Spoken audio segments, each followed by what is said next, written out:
Hi everybody, it's Miss Toth here. Last week we looked at fairy tales, and I don't know if this is the first link that you've been on, so I'm going to repeat this a few times with a couple of different stories. Last week we were reading about fairy tales, and this week what I'm going to ask you to do for some things is I'm going to ask you to decide whether or not the story that I'm going to read you fits into the category of fairy tales. I had a link last week, and I've added it to this week's work as well, where you click on what is considered elements of like fairy tale elements, the rules of fairy tale. So when you're reading any of the books that are up this week, I want you to figure out using the checklist, is this a fairy tale or is it not? Does it fall in those rules or those parameters of what a fairy tale is? Okay, so the story that I'm going to read to you today is The Golden Goose. Okay, this is a neat little story. And so while I'm reading it, you're going to think about the beginning. Does it say once upon a time or something like that? Is there any magic in it? Are there any talking animals? Is there any kings or princesses or any of that? Okay, here we go. Long ago, there was a poor woman with 3 sons. The oldest son was tall and handsome. The second son was strong and quick. And the third son was kind, but he was not handsome. He was not strong or quick either. His older brothers laughed at him. They called him names. "You are nothing but a simpleton," they said. So simpleton he remained. One morning, the handsome son went to the forest to chop wood. His mother had baked him a honey cake. She gave him sweet wine to drink while he worked. The handsome son had not walked far when he met an angry old gray man. "I am so very hungry," the old man cried. "I am so very thirsty. Would you give me a bite of your cake? Would you share your sweet wine?" "Share my cake and wine," said the handsome son. "Then there would be not enough for me. Out of my way." So he turned his back on the old gray man. But he had hardly begun to chop wood when his axe slipped. It cut deeply into his arm. The handsome son hurried home to his mother.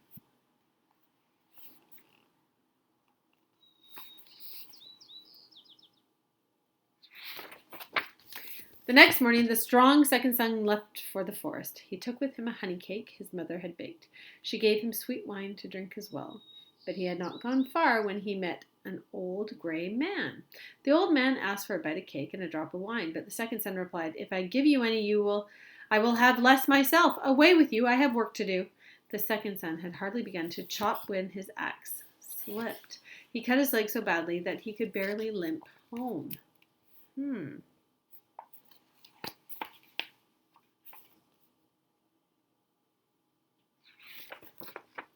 The next morning, Simpleton said, "Today I will chop the wood."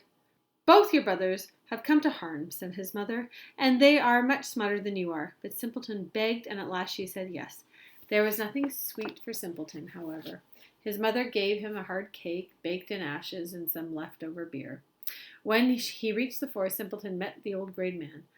"I am so hungry and thirsty," the old man said to him. "Would you share a bit of sweet cake in your pocket, or a drop of your wine?" "I have only a hard cake baked in ashes and some sour beer," Simpleton replied, "but I will be happy to share with you." But when Simpleton unwrapped his cake, it was sweet as honey. The sour beer turned into the finest wine. Simpleton and the old man ate and drank their fill. "You have a good heart," said the old man. "I will give you good luck to go with it." He pointed to a tree. "Cut down that pine. You will find something hidden in its roots." Simpleton chopped down the pine. There was a goose nesting among its roots. And wonder of wonders, the feathers of the goose were pure gold. Simpleton picked up the goose.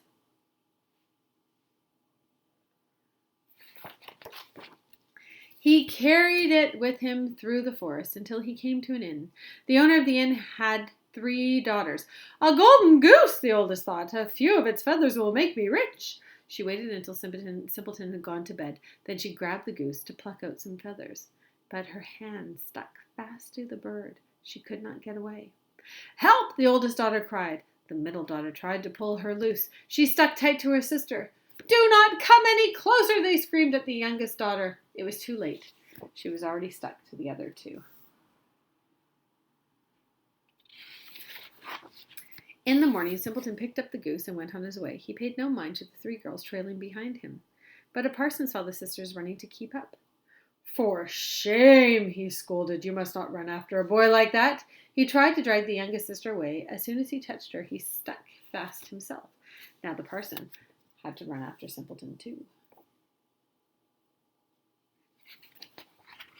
Soon they met the sexton. "Where are you going in such a hurry?" he asked the parson. He touched the parson's sleeve, and the sexton was trapped as well.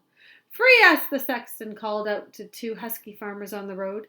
It was not long before they were caught as surely as the others. It's a parade of people. Now, the king who ruled the next town had a daughter, Prunella. "She will marry the man who can make her laugh," said the king. Prunella was a very gloomy girl.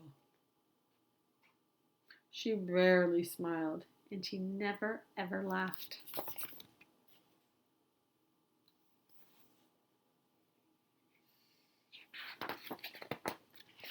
But when she saw Simpleton and the Golden Goose and the three sisters and the parson and the sexton and the two farmers, the princess laughed until her sides hurt.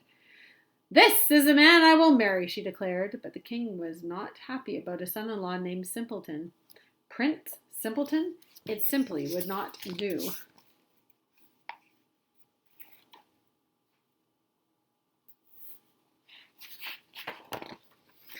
So the king told Simpleton, "You cannot marry Prunella yet. First you must find a man who can drink all the wine in my cellar."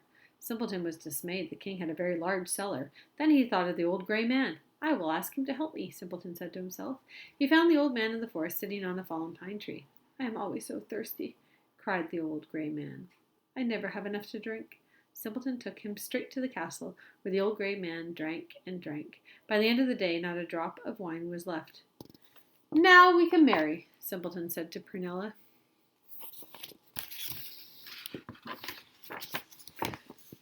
"No," said the king. "First you must find a man who can eat a whole mountain of bread." He put every baker in town to work. Simpleton called on the old gray man again. "I am always so hungry," the old man moaned when he saw Simpleton. "I never have enough to eat." "Today you will," said Simpleton. The old gray man ate the king's bread until not a crumb was left. "Now we can marry," said Prunella. "No," said her father. "Simpleton must bring me a ship that sails both on land and on sea." A ship that sails both on land and on sea? Was there such a thing? Simpleton shook his head sadly. He went back to the forest to talk to the old gray man. "You have a good heart," the old man told him.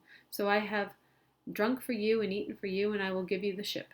The old man tapped the pine tree with his hand. It turned into a lovely ship with tall pine masts and silken sails.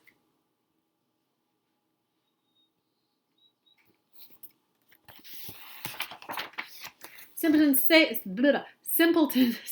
through the forest right up to the castle. The king knew he was beaten. Simpleton and Prunella were married that very day. The three sisters, a parson, the sexton, and the two farmers all came to the wedding, and so did the Golden Goose.